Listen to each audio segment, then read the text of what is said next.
one that the Afghani and in the Middle East is common. You take the prisoner. If he tries to escape, you have full control. So to get yourself used to the idea that you can control from here, have your hand come right over like this. Isn't that nice? Thumb on the inside, thumb on the inside, and push it past his hip. When you push it past his hip, turn your fingers down a bit.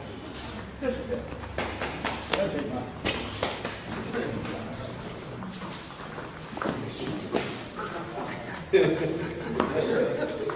Nice loose grip. Push the thumb past the waist.